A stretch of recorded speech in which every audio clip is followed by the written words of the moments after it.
Get out now. That was the blunt, urgent message to residents of Brazoria County. Authorities in the suburban Houston community ordered a mandatory evacuation of the area on Sunday for fear of what came true today, a levee breached by floodwaters. I spoke with the top elected official of Brazoria County, Judge Matt Sebesta, about the threat they're facing now.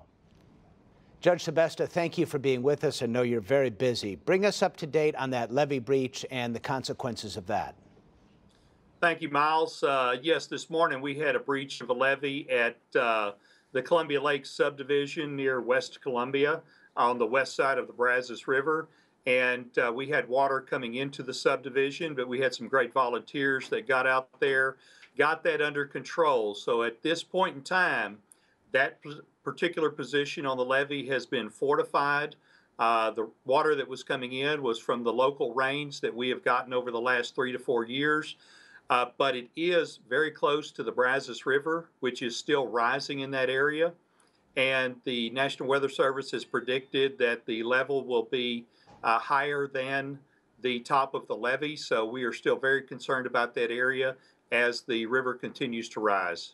Give us a few more details on how the folks there were able to get this under control.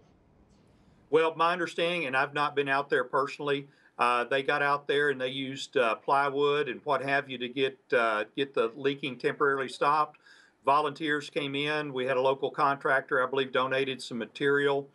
There was concrete sacks. There was different material brought in, stacked in to take care of that leaking area.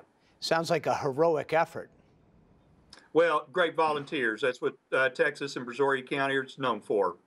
I gather you're not out of the woods yet, though, given what you just said about the river.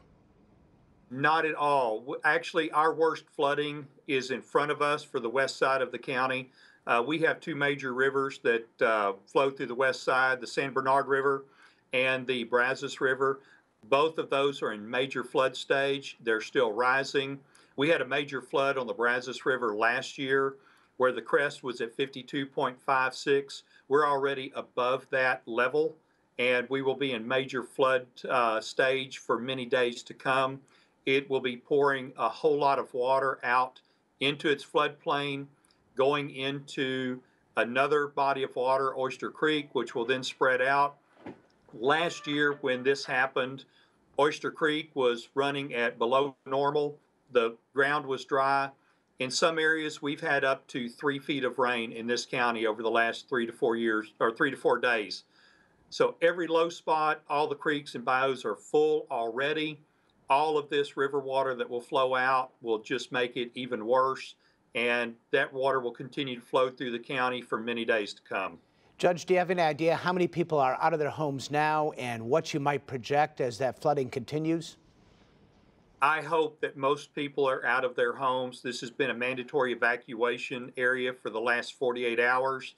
The people in the Brazos River, they went through this last year, so they've had a firsthand experience fresh on their mind.